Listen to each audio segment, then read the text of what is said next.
मानव पूंजी निर्माण, human capital formation in India. Bharat में मानव पूंजी निर्माण, मानव पूंजी किसे कहते हैं? मानव पूंजी का मतलब ऐसे लोग जो पढ़े लिखे हैं, शिक्षित है, कार्य करने के क्या है, लायक है, जिससे देश का आर्थिक राजनीतिक सामाजिक क्या हो, कल्याण हो। जिससे देश का आर्थिक राजनीतिक सामाजिक क्या हो, कल्याण हो, वो मानव पूंजी है। मानव पूंजी निर्माण क्या है? मानव पूंजी निर्माण का मतलब होता है इन्हीं लोगों की संख्या में क्या करना, वृद्धि करना। क्या कहलाता है? मानव पूंजी निर्माण कहलाता है। क्या कहलाता है? मानव पूंजी निर्माण। एक होता है मानव पूंजी, एक होता है भौतिक पूंजी, एक होता है वित्तीय पूंजी। मानव पूंजी, भौतिक पूंजी और वित्तीय। मानव पूंजी यानी कौन? इंसान, ह्यूमन। वित्तीय पूंजी यानी पैसा, रुपया, पूंजी। और एक होता है भौतिक पूंजी, मशीन हो गया, ट्रैक्टर, कार, बाइक, कंप्यूटर, ये सब कुछ क्या हो जाता है? ये कौन सी पूंजी हो जाती है? भौतिक पूंजी हो जाती है। तो ये मानव पूंजी, भौतिक पूंजी और वित्तीय पूंजी। याद रहे, मानव पूंजी का मतलब होता है मानव पूंजी का स्टॉक, ऐसे लोग जो देश के अंदर पढ़े लिखे और शिक्षित हैं, कार्य करने के लायक हैं। लेकिन अगर हम मानव पूंजी निर्माण की बात करें तो मानव पूंजी निर्माण इन्हीं लोगों की संख्या में वृद्धि करना। जो कौन से लोग? जो पढ़े लिखे हैं, शिक्षित है, कार्य करने के लायक हैं, जिससे देश का आर्थिक राजनीतिक सामाजिक कल्याण हो। पूंजी निर्माण के स्रोत, मानव पूंजी निर्माण के स्रोत। मानव पूंजी निर्माण के स्रोत क्या है? जिससे मानव पूंजी का निर्माण होगा। अगर हम उन पर खर्च करते हैं तो मानव पूंजी का निर्माण होगा, और खर्च नहीं करते हैं तो मानव पूंजी का निर्माण नहीं होगा। जैसे शिक्षा पर व्यय, शिक्षा पर किया गया व्यय, शिक्षा पर किया गया व्यय मानव पूंजी निर्माण का एक स्रोत है। बहुत से फैमिली ऐसी होती है जो लोन लेकर के अपने बच्चों को क्या करते हैं? शिक्षा देते हैं, ताकि पढ़ लिख करके एक अच्छा नागरिक बने, जिससे घर का कल्याण हो, समाज का कल्याण हो और देश का क्या हो, कल्याण। तो शिक्षा पर किया गया व्यय मानव पूंजी निर्माण का एक घटक है। ये मानव पूंजी, यदि शिक्षा पर व्यय किया जाएगा तो मानव पूंजी का निर्माण होगा, शिक्षा पर नहीं किया व्यय किया जाएगा तो मानव पूंजी का निर्माण नहीं होता। स्वास्थ्य पर किया गया व्यय, कहा जाता है एक स्वस्थ शरीर में एक स्वस्थ बुद्धि निवास करती है। यदि आपका शरीर स्वस्थ है, हमारा शरीर स्वस्थ है, तो हमारा दिमाग भी क्या रहेगा, बुद्धि भी क्या रहेगा, स्वस्थ रहेगा, और सही तरीके से क्या करेंगे, कार्य करेंगे। सही तरीके से क्या करेंगे, कार्य करेंगे। यदि हमें कोई बीमारी है तो हमारा कहीं पर भी काम करने पर मन नहीं लगेगा, ना ही हम पढ़ाई कर सकते हैं, ना कोई काम कर सकते हैं। तो स्वास्थ्य पर भी किया गया व्यय मानव पूंजी का निर्माण का एक स्रोत है। जब आप बीमार पड़ते हैं तो आपके माता पिता डॉक्टर के पास ले जाकर के आपका क्या करवाते हैं? इलाज करवाते हैं। इलाज किस लिए करवाते हैं? ताकि आपका शरीर क्या हो जाए, स्वस्थ हो जाए। यदि आप पढ़ाई कर रहे हैं तो सही तरीके से पढ़ाई हो, और यदि आप क्या कर रहे हैं, कमा रहे हैं, जॉब कर रहे हैं, तो सही तरीके से क्या हो, जॉब। तो स्वास्थ्य पर किया गया व्यय भी मानव पूंजी निर्माण का एक घटक है। नौकरी के दौरान प्रशिक्षण, बहुत सारी कंपनियां, फैक्ट्रियां ऐसी होती हैं, कंपनियां ऐसी होती हैं जो अपने वर्कर को क्या करती हैं, काम करवा दिया, वो काम करवाने के दौरान क्या करती हैं, उन्हें ट्रेनिंग भी देती हैं। इससे दोनों का फायदा होता है। दोनों का क्या फायदा? कंपनी का यह फायदा होता है कि वर्कर और अच्छी गति से क्या करेगा, कार्य करेगा, उत्पादन क्या होगा, बढ़ेगा। उसका व्यक्तिगत स्तर पर क्या फायदा होता है कि उसके अंदर स्किल क्या होती है, इंप्रूव होती है। यदि वो जॉब क्या करता है, चेंज करता है, तो वहां से जहां पर कर रहा है दूसरी जगह जब जाएगा तो वहां पर उससे अच्छा वेतन प्राप्त होगा। तो नौकरी के दौरान प्रशिक्षण से भी किया गया व्यय पर किया गया व्यय भी मानव पूंजी निर्माण का एक घटक है। वयस्कों के लिए अध्ययन का कार्यक्रम, स्कूली विश्वविद्यालय के शिक्षा के अलावा कुछ तकनीकी कौशल शिक्षा देना, यानी जिससे उनके अंदर क्या है, स्किल आए। क्या है? स्किल। कुछ काम करने, जैसे मोबाइल बनाने आ गया, ट्रक, कार, बाइक, कंप्यूटर, ये सब कुछ सही करने के लिए आ गया। ये ऐसा कुछ स्किल ज्ञान, जैसे क्या कर लोग कर लेते हैं, पॉलिटेक्निक, क्या कर लेते हैं, पॉलिटेक्निक, बीटेक हो गया, ठीक है, आईआईटी हो गया, आईटीआई हो गया, तो ये सब कुछ कर लेते हैं। तो ये सब करने से उनके हाथ में क्या आता है, एक स्किल आता है, यानी कौशल सीखते हैं, स्किल सीखते हैं, और उस काम को करने से मानव पूंजी का क्या होता है, निर्माण होता है। उन पर भी किया गया व्यय भी, उस पर भी किया गया व्यय मानव पूंजी निर्माण का एक घटक है। स्थानांतरण, माइग्रेशन, एक स्थान से दूसरे स्थान पर क्या करना, जाना, इससे भी मानव पूंजी का निर्माण होता है। कैसे भैया? एक स्थान, उस पर भी किया गया व्यय भी मानव पूंजी निर्माण का एक घटक है। कैसे? जब एक इंसान एक स्थान से दूसरे स्थान पर जाता है तो वहां पर आने जाने का व्यय, रहने का व्यय, खाने पीने का व्यय, अगर पढ़ाई करने के लिए गया तो पढ़ाई पर भी क्या करेगा, व्यय करेगा। ये इन सब पर भी किया गया व्यय भी मानव पूंजी निर्माण का एक घटक है। सूचना पर व्यय, सूचना पर तुम्हें भाई पता कर, सूचना पर जैसे संचार पर जो हम क्या करते हैं, वह करते हैं, कम्युनिकेशन, इंफॉर्मेशन पर क्या करते हैं, वह करते हैं। हमें पता लगाना हम जॉब कहाँ पर है, कहाँ वैकेंसी है, तो कैसे पता लगे भाई? सूचना के द्वारा। सूचना क्या? इंटरनेट के द्वारा, टीवी के द्वारा, न्यूज़पेपर के द्वारा, मीडिया के द्वारा, इन सब के द्वारा ही क्या लगेगा, पता लगेगा कि सूचना पता लगेगी कि हाँ भाई यहाँ पर क्या है, जॉब की क्या है जरूरत है, यहाँ पर वैकेंसी है, यहाँ पर क्या कर सकते हैं वर्क। अब इन सब की सूचनाएं हमें कैसे मिलेगी? तो हमें इन सब पर क्या करना, इंटरनेट, टीवी, इन सब पर क्या करना पड़ेगा, खर्च, न्यूज़पेपर, इन सब पर खर्च करना पड़ेगा। तो इन सब पर भी किया गया व्यय भी मानव पूंजी निर्माण का घटक है। तो ये हमने पढ़ा मानव पूंजी निर्माण के स्रोत, शिक्षा पर व्यय, स्वास्थ्य पर व्यय, नौकरी दौरान प्रशिक्षण पर व्यय, वयस्कों के लिए अध्ययन का कार्यक्रम, स्थानांतरण पर व्यय, सूचना पर व्यय।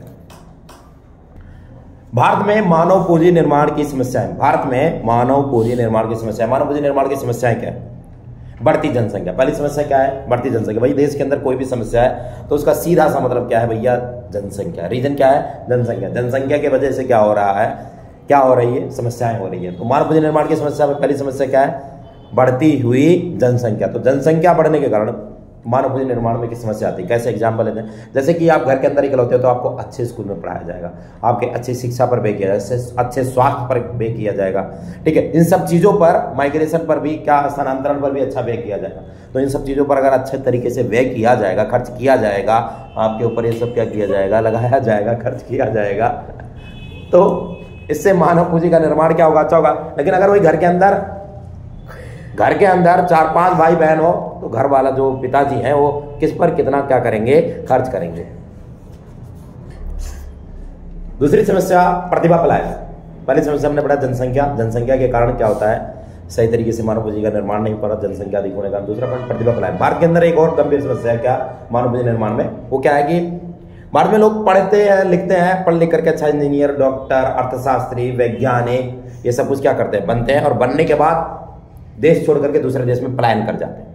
अगर वही सारे के सारे लोग, जो भी कामयाब लोग, इंजीनियर, डॉक्टर, अर्थशास्त्री, वैज्ञानिक, जितने भी लोग हैं, अगर भारत में रह करके भारत के लिए ही क्या करें? काम करें, तो भारत का और भी मानव पूंजी निर्माण क्या होगा? ज्यादा हो जाएगा, अर्थव्यवस्था भी आगे क्या होगी? बढ़ेगी। लेकिन ऐसा नहीं है, यहाँ पर पढ़ते लिखते यहाँ पर है और पलायन कर जाते हैं दूसरे देश को। ये एक गंभीर समस्या। अगली समस्या त्रुटिपूर्ण मानव शक्ति नियोजन।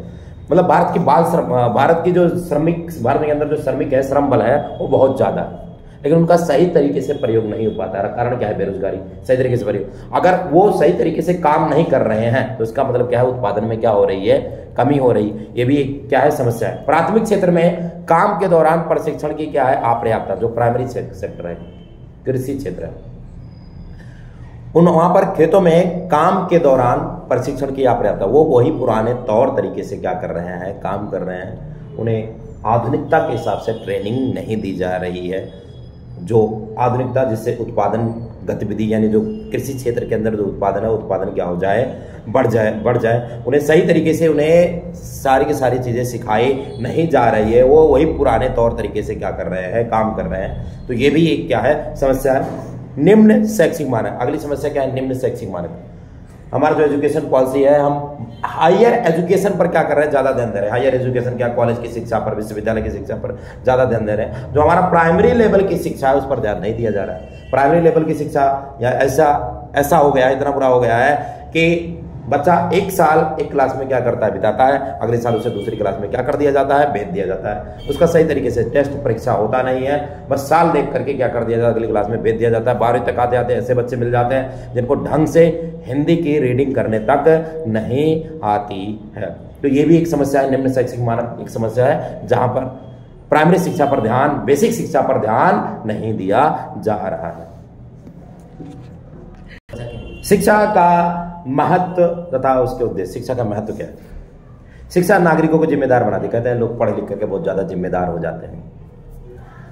शिक्षा से नागरिक क्या बनता है? जिम्मेदार बनता है। या विज्ञान तथा प्रौद्योगिकी को विकसित करता है। शिक्षा से यानी विज्ञान और प्रौद्योगिकी, नई नई तकनीकी क्या होती है? आती है, विज्ञान आगे बढ़ता है। या देश के सभी प्रदेशों के प्राकृतिक संसाधन जितने भी हैं, यानी प्रकृति से जो हमें मिले हुए मानवीय संसाधन जितने भी हैं, उन मानवीय संसाधनों का सही तरीके से प्रयोग करवाती है। या लोगों के मस्तिष्क का विकास करती है, यानी इससे दिमाग क्या हो जाता है? विकसित हो जाता है। समृद्धि तथा विकास की प्रक्रिया में, यानी देश की जीडीपी को बढ़ाने तथा विकास करने की प्रक्रिया में सहभागिता के द्वारा या आर्थिक विकास में सहायक करते हैं। यानी अगर सब लोग क्या हो जाएंगे? शिक्षित हो जाते हैं, पढ़ लिख जाते हैं, सबके सब पढ़ लिख जाते हैं, शिक्षित हो जाते हैं, तो हर कोई क्या करेगा? सहभागिता मतलब काम में क्या करेगा? पार्टिसिपेट करेगा, काम में हाथ बढ़ाएगा। और जब काम में हाथ बढ़ाएगा हर कोई, तो उत्पादन का स्तर क्या होगा? बढ़ेगा। उत्पादन का स्तर बढ़ेगा तो देश की जीडीपी बढ़ेगा, यानी समृद्धि और विकास होगा। यह नागरिकों के सांस्कृतिक स्तर को उच्च बनाने में सहायक होती है। या मानवीय व्यक्तित्व को, यानी जो एक पढ़े लिखे व्यक्ति का अगर आप पर्सनालिटी देखेंगे और एक कम पढ़े लिखे या फिर अनपढ़ व्यक्ति की पर्सनालिटी देखेंगे, व्यक्तिगत देखेंगे, व्यक्तित्व देखेंगे, तो दोनों में क्या होता है, अंतर होता है। ठीक है, दोनों में क्या होता है, अंतर होता है। तो ये इसी की बात कर रहा है। तो शिक्षा से आपकी पर्सनैलिटी क्या हो जाती है, डेवलप्ड हो जाती है। शिक्षा अभी भी एक चुनौतीपूर्ण समस्या है भारत के अंदर। शिक्षा अभी भी एक चुनौतीपूर्ण समस्या है। कैसे? पहला रीजन, निरक्षर व्यक्तियों की बड़ी संख्या। भारत में निरक्षर व्यक्तियों की संख्या विश्व में सबसे अधिक है। लगभग 36 करोड़ लोग क्या है, अनपढ़ है भारत के अंदर। कह रहा भाई सबसे अधिक जो अनपढ़ व्यक्ति हैं वो कहाँ पर है, भारत में। क्यों है? क्योंकि सबसे ज़्यादा वर्ल्ड में सबसे ज़्यादा देश की पॉपुलेशन भी कहाँ पर है, भारत में। तो पढ़े लिखे लोगों की जनसंख्या, अनपढ़ लोगों की जनसंख्या भी क्या है, ज़्यादा है।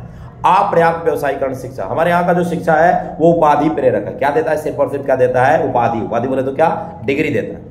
सिर्फ और सिर्फ क्या देता है, डिग्री देता है, कोई स्किल नहीं देता। जैसे आप लोग 12वीं में पढ़ रहे हैं, 12वीं में पढ़ने के पश्चात आप 12वीं क्या करेंगे, पास करेंगे।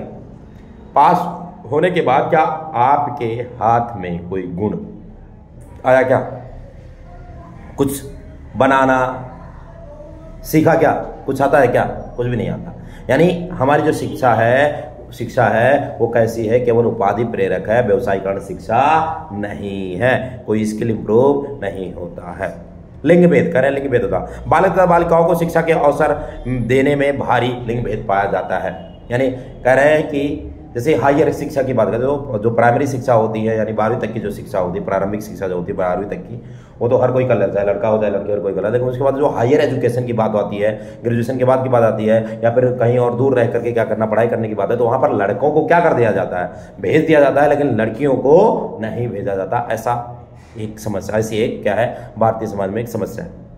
ग्रामीण पहुंच का स्तर निम्न होना। ग्रामीण क्षेत्रों के अंदर क्या जो स्कूल होते हैं वो गांव में, हर गांव के अंदर प्राइमरी स्कूल तो मिल जाता है, प्राइमरी और 8वीं तक के स्कूल क्या हो जाते हैं, मिल जाते हैं प्राइमरी स्कूल। लेकिन उसके बाद के जो स्कूल होते हैं दूर किसी गांव में होते हैं, तो वहां पर जाना, जैसे क्या होता है, लड़के जो है चले जाएंगे शहर की तरफ, लड़कियों के लिए थोड़ा क्या हो जाता है, प्रॉब्लम हो जाता है। इसकी वजह से भी एक समस्या है शिक्षा।